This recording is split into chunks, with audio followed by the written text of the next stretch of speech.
So, how to develop a schedule for your project and preferably a realistic schedule? First, we begin by breaking the project down into smaller parts using the work breakdown structure. For a house project, design and construction can be two work packages. These work packages can have further subdivisions. It's important that all the project elements, or at least the relevant phases, are included in WBS with varying levels of detail across activities. Starting from the WBS, you make a list of activities and events. For each activity, note the start and end dates and identify the predecessors and successors. This information can be organized in simple table format. However, if there are many activities involved, a Gantt chart offers a more explicit visual representation.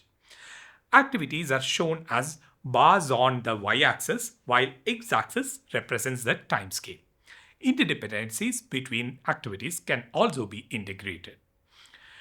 As the project grows, understanding these relationships at a glance can become challenging.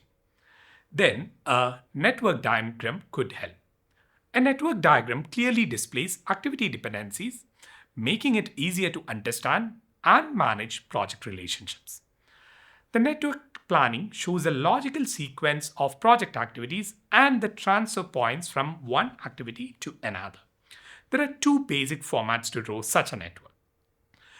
In the activity on arrow diagram, activities are displayed as arrows and nodes represent events or transitions between the activities.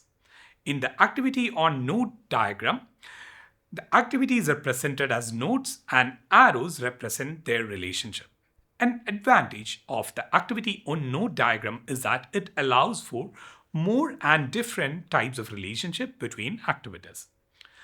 Let's dive into network planning using the activity on node approach, also known as the precedence diagram method. Here's an example of how it looks for a single activity. It contains the description of the activity, preferably the ID from the WBS.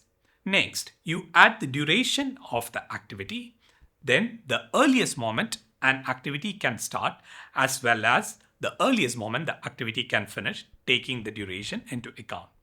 On the bottom row, you enter the latest moment the activity could finish, and again taking the duration into account, what is the latest moment you could start the activity.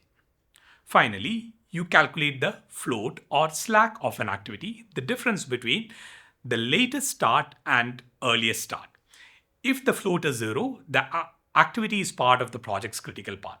Being on the critical path means that a delay in the activity will result in a delay in the overall delivery of the project. So, let's build a network diagram step by step. Here is a list of activities and how they are related. For example, the design of the foundation, activity 4, can only start after the activity 2. Soil investigations are finished. So, if there is a precedence relationship, that activity can start only after its predecessors are completed. This is called finish to start relationship. There are other relationships as well. See, for example, activity 11, a start to start relationship. Here, activity 11 can only start 3 months after activity 10 has started. Here is a Gantt chart of the activities. The project is scheduled for delivery around the second quarter of 2029. Let's figure out how we could come up with a Gantt chart such as this. First, we would start building the network. We add the logic from the table to the diagram by adding the right connection between the activities. At the start and at the end, we would add dummy activities. As a next step, we add the duration of the activities on top.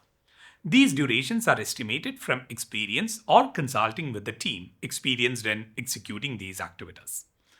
And then we start the forward loop to calculate the early start and finish for all activity. Early start of the dummy start would always be 0. Then early finish is calculated by adding duration to the early start. Early start of the successor activity is equal to early finish of the predecessor for finish to start relationship. We go through the network and add the earliest start and earliest finish moments for each of the activities. When an activity has two predecessors, for example, activity 7, we need to check which predecessor has a higher earlier finish time. In this case, this is 18. So that is when activity 7 can start. We continue adding the early start and finish. However, relationship between activity 10 and 11 has something special, the start to start relation. Activity 11 can only start 3 months after starting activity 10. So that is the 30th month. So the earliest moment to deliver our project is 37 months. And now we enter the backward loop. We start with the dummy end activity. The latest finish and start times are the same as the earliest finish and start times for this activity. Then, for every subsequent predecessor activity, the latest finish time is equal to latest start time of the successor. That is, for this finish to start relationship. The latest start time is equal to the duration subtracted from the latest finish time. And then you work backwards. When two activities come together, you ensure that the lowest of the latest start among the successor activities become the latest finish time of the predecessor. Continue the process until all the activities have a late finish and late start. The next step is to determine the floats in the schedule. The float for each activity is the difference between the latest finish time and the earliest finish time for that activity. Now we have the float calculated, we can highlight the critical path. The critical path is the longest sequence of tasks that must be completed on time for the entire project to stay on schedule. The tasks on this path have zero float, meaning any delay directly impacts the project's overall timeline.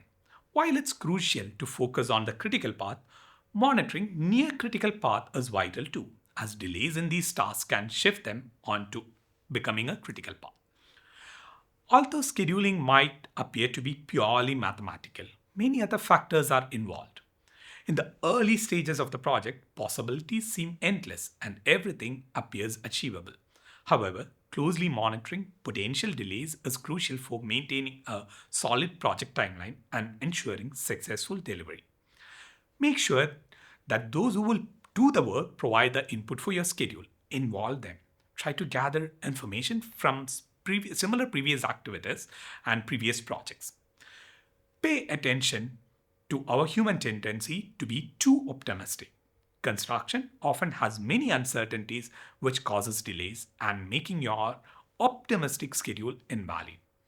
Be aware of uncertainties that will hit your project. Use the information from your risk register to improve your schedule. Today, we discussed deterministic scheduling, but we did not cover uncertainties and project planning. Including probabilistic planning can help manage these uncertainties. However, it is outside the scope of this course. Scheduling is crucial for establishing a foundation for effective project control later on. However, it's important not to focus solely on a single critical path. There may be multiple critical paths, and often near critical paths can have even great impact on the project's success.